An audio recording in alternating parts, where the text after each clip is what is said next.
Assalamualaikum warahmatullahi wabarakatuh. Apa kabar anak-anakku yang solih dan solihah? Semoga kalian semua dalam keadaan sehat dan selalu berada dalam lindungan Allah Subhanahu wa Ta'ala. Sebelum kita mulai pembelajaran, terlebih dahulu marilah kita berdoa kepada Allah Subhanahu wa Ta'ala. Semoga kita diberi kemudahan dalam belajar dan ilmu yang bermanfaat. Bismillahirrahmanirrahim. Rabbi zidni ilma warzuqni fahma. Amin. Adik-adik, coba amati gambar berikut ini. Ada gambar bergotong royong membersihkan kelas, bekerja sama membersihkan lingkungan, membantu kakek tua mendorong gerobak, dan membantu ibu mencuci piring di dapur. Semua gambar ini adalah contoh perilaku saling tolong-menolong atau bekerja sama dalam kebaikan. Nah, yang menjadi pertanyaan, apakah boleh kita tolong-menolong atau kerjasama dalam keburukan? Dalam kesempatan kali ini, kita akan mempelajari kandungan Quran Surat Al-Ma'idah ayat 2-3 dan Quran Surat Al-Hujurat ayat 12-13. Semoga setelah mempelajari materi ini, diharapkan kalian mampu memahami makna Quran Surat Al-Ma'idah ayat 2-3 dan Quran Surat Al-Hujurat ayat 12-13 dengan benar. Nah adik-adik, ayat yang pertama yang akan kita bahas adalah penggalan Quran Surat Al-Ma'idah ayat 2 berikut ini. Ayat ini menyatakan perintah untuk tolong-menolong dalam mengerjakan kebajikan dan takwa, dan larangan untuk tolong-menolong dalam perbuatan dosa dan permusuhan. Kita diharuskan saling menolong kepada sesama kita dalam perbuatan baik dan ketakwaan. Misalnya, menolong seorang kakek menyeberangi jalan, dan contoh-contoh yang ada di awal video tadi. Sebaliknya, kita harus menghindari saling menolong dalam perbuatan dosa dan permusuhan. Misalnya, ada teman kita yang mengajak membolos. Hendaknya dihindari atau ditolak karena membolos adalah perbuatan yang tidak baik.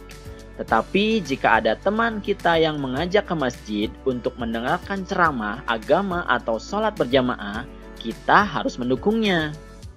Nah, begitu pula jika ada teman mengajak nonton televisi atau main video game terus-menerus sehingga lupa makan dan belajar. Kita harus menolaknya. Tetapi jika ada teman yang mengajak kita belajar bersama, kita harus mau bergabung karena belajar bersama sangat baik dan menguntungkan. Insya Allah kita akan mendapat karunia dan pahala dari Allah Subhanahu wa Ta'ala.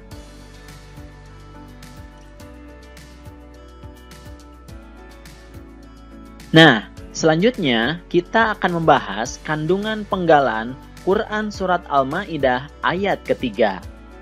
Allah Subhanahu wa Ta'ala mengingatkan umatnya agar tidak takut kepada orang-orang kafir, tetapi takutlah hanya kepada Allah Subhanahu wa Ta'ala. Pada saat Nabi Muhammad SAW melaksanakan haji wada atau haji terakhir yang dilakukan oleh Nabi Muhammad SAW, Allah Subhanahu wa Ta'ala menurunkan wahyu yang menyatakan bahwa pada hari ini atau haji wada telah kusempurnakan ajaran agama untukmu. Allah ridho agama Islam sebagai agamamu. Nah adik-adik, pada Quran Surat Al-Ma'idah ayat 3, diharapkan kita harus takut hanya kepada Allah Subhanahu wa Ta'ala. Segala perintah Allah Subhanahu wa Ta'ala harus kita laksanakan, dan segala larangan Allah Subhanahu wa Ta'ala harus kita hindari. Itulah arti dari takwa. Jadi, ajaran Islam yang disampaikan oleh Nabi Muhammad SAW harus kita yakini dan amalkan. karena Allah Subhanahu wa Ta'ala telah menyempurnakan sekaligus ridho bahwa agama Islam menjadi agama Nabi Muhammad SAW dan pengikutnya.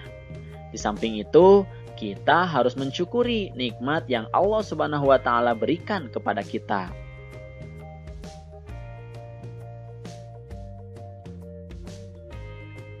Selanjutnya, kita masuk ke ayat yang lain, yaitu pada Quran Surat Al-Hujurat ayat 12.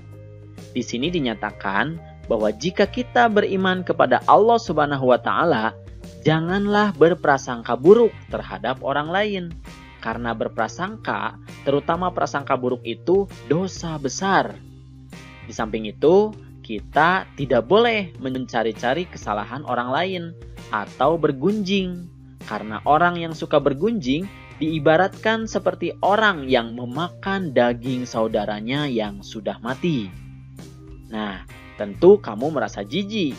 Oleh sebab itu, bertakwalah kepada Allah, yakni mentaati perintahnya dan menjauhi larangannya, yaitu termasuk bergunjing atau menceritakan kejelekan orang lain. Jika kita telah berbuat salah dan dosa karena telah melanggar larangan Allah Subhanahu wa Ta'ala, segeralah bertaubat dan bertakwa kepada Allah Subhanahu wa Ta'ala, karena sesungguhnya Allah Subhanahu wa Ta'ala Maha penerima tobat lagi Maha penyayang. Nah, di ayat ini Allah Subhanahu wa Ta'ala melarang kita untuk melakukan beberapa hal, yaitu yang pertama, berprasangka buruk itu dosa. Kemudian yang kedua adalah mencari-cari kesalahan orang lain. Dan juga tidak boleh menggunjing atau membicarakan keburukan orang lain. Karena jika melakukan itu, sama dengan diibaratkan memakan daging bangkai saudaranya yang sudah mati. Maksudnya, orang yang dibicarakan keburukannya, dosanya akan diambil oleh orang yang membicarakannya. Na'udzubillahi min dzalik. Selain larangan, Allah juga memerintahkan hal-hal berikut ini, yaitu melaksanakan perintah Allah dan menjauhi larangannya atau bertakwa, dan bertaubat, terutama apabila kita telah melakukan kesalahan atau melanggar hal-hal yang dilarang oleh Allah Subhanahu wa Ta'ala.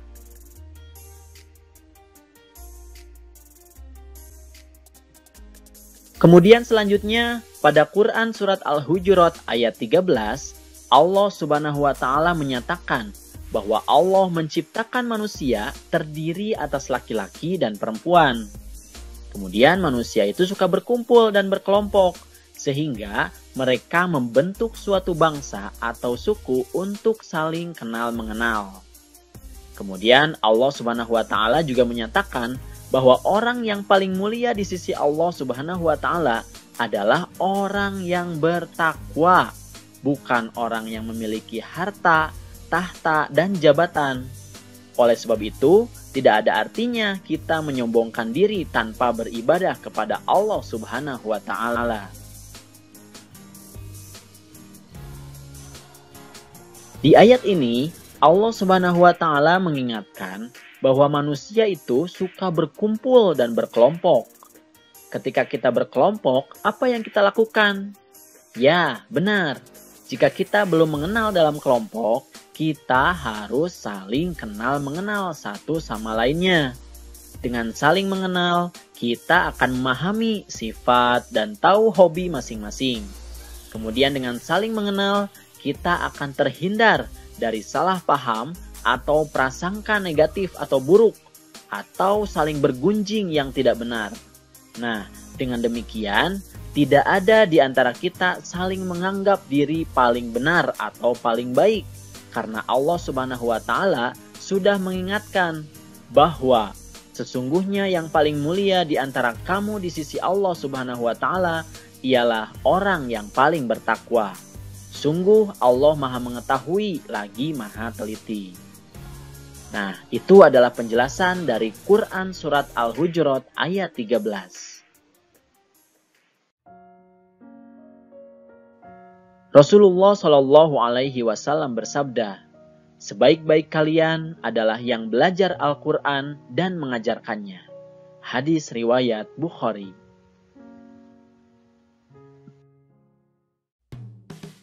Alhamdulillahirabbil alamin. Materinya sudah selesai. Semoga sekarang kalian sudah mampu memahami kandungan ayat-ayat tadi ya. Terima kasih atas perhatiannya dan mohon maaf jika ada kesalahan. Billahi taufik wal hidayah. Wassalamualaikum warahmatullahi wabarakatuh.